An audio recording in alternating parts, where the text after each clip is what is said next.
What does Ambassador Brandstad have to say about the right to keep and bear arms? We're going to find out.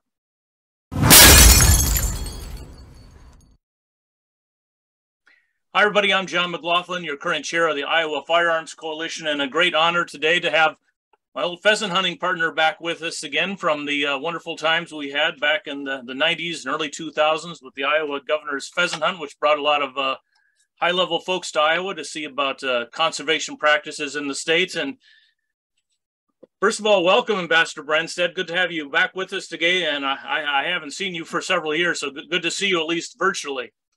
Well, thank you very much, John. I have a lot of fond memories about our hunting together during the governor's pheasant hunts. As governor, I was really proud to start the governor's pheasant hunt back in 1986 when we had Homecoming 86, and it's been held every year since then. And of course, we also started the governor's deer hunt. And I grew up on a farm, and actually, when I was a teenager, I'd even be a guide for people pheasant hunting in our area. So I'm a strong supporter of the constitutional amendment. Iowa is one of only 6 states that doesn't have a constitutional amendment to protect the right to bear arms. And it's something that's near and dear to my heart. So I'm pleased the legislature has passed it for 2 general assemblies, and it's now on the ballot. So people need to turn their ballot over on the backside and vote yes for that Freedom Amendment. Yeah, absolutely. And that's a great point that folks do need to turn it over. It'll be on the backside, at least what they're telling us now. It's the only thing that'll be on the backside. So turn that over, vote yes to support the Second Amendment in Iowa. It just gives us that additional security that Iowa folks will stand up in case, whatever the current administration happens to be does anything unconstitutional.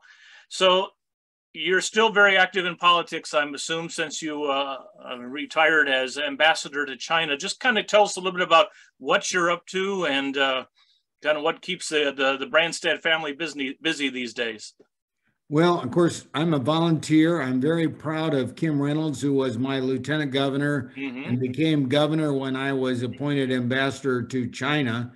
And she's done a great job. I like to say she's improved on everything I taught her. The state of Iowa is now in the best financial position in its history, and she's led the effort to reduce taxes and protect the freedoms that we enjoy as Iowans. So I'm really proud of her. Of course, Senator Grassley is a longtime friend of mine, and I'm pleased to support him and our Republican members of the Congress and even the legislature. I'm one that really strongly believes in the individual rights and freedoms. Our motto is our liberties we prize and our rights we will maintain. And it's an oversight that needs to be corrected, that we don't have a right to bear arms, Second Amendment type amendment in the Iowa Constitution. And this is an opportunity for Iowa voters to put it in the Constitution so that we have that protection ongoing. Yeah, you mentioned Governor Reynolds. The first time I met her was actually at the governor's pheasant hunt. And a couple of years ago, I got a call from her and she said, would you do my concealed carry training? So we met her and Lieutenant Governor Gregg at the shooting range up in Johnston and actually did her firearms training up there. So that was kind of coming full circle. As you look at she's done a great job, and she's very hands-on, and she's, she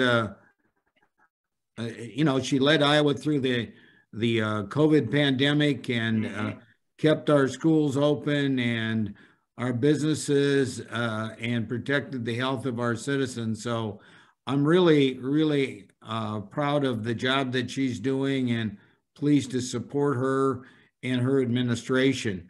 But I'm also pleased that she has a majority in the legislature that's working with her. Yeah, and the result is they've been able to do some really good things. But where are you kind of seeing the country right now? I imagine you probably get the same kind of feedback that the rest of us are getting, that we're kind of in precarious times right now. Well, we are. It's very, very disconcerting what this administration has done. The recent raid on former President Trump's home. Extraordinary. Nothing like this has ever been done before. The lockdowns that we saw during the COVID epidemic really hurt a lot of children as well as a lot of businesses. And we are proud of our freedoms. And, you know, in Iowa, we want to live by our motto, our liberties we prize and our rights we will maintain. Mm-hmm. And we're concerned about the federal government and federal agencies infringing on that.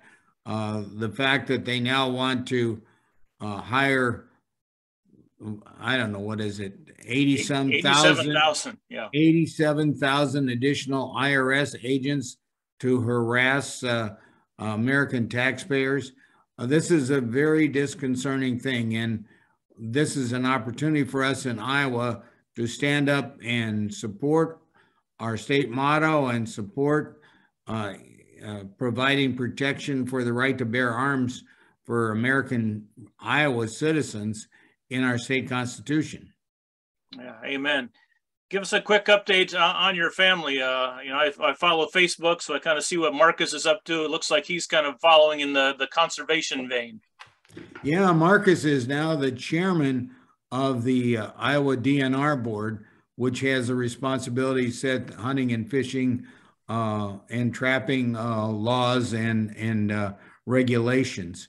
That's his real love of life, is the outdoors. He's a big hunter and fisherman. He's been very successful in that endeavor, and he hunts a lot. He fishes a lot. He even takes his wife and two young sons up to the Boundary Waters to go ice fishing for New Year's.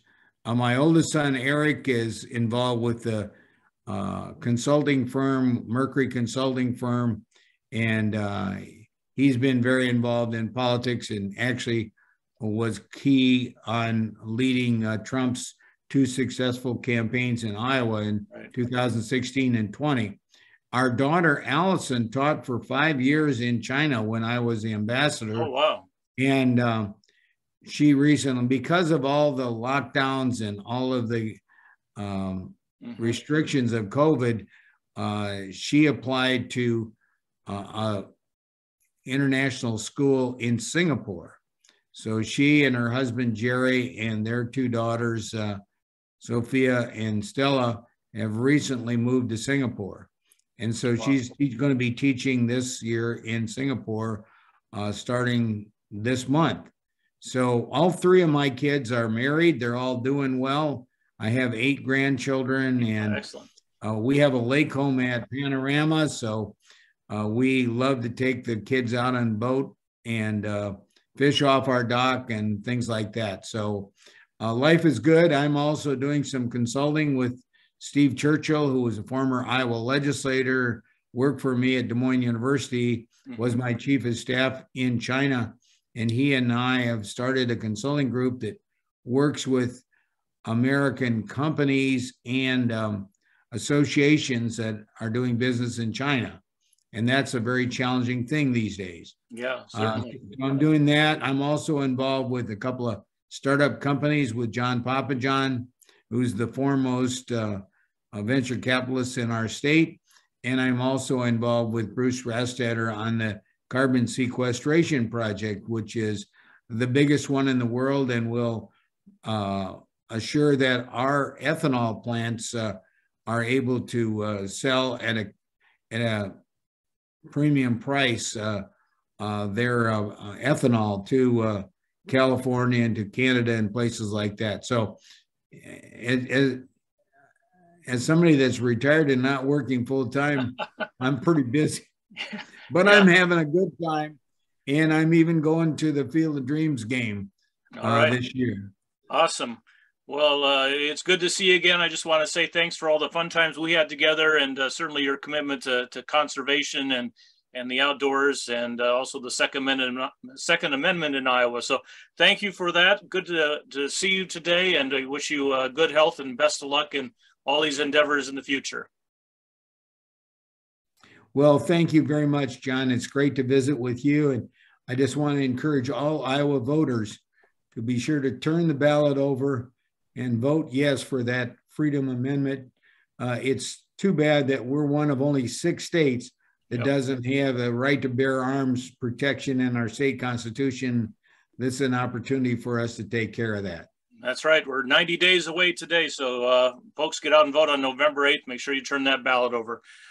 Ambassador Brandstad, thank you very much. And we will see folks next week again on Warrior Wednesday.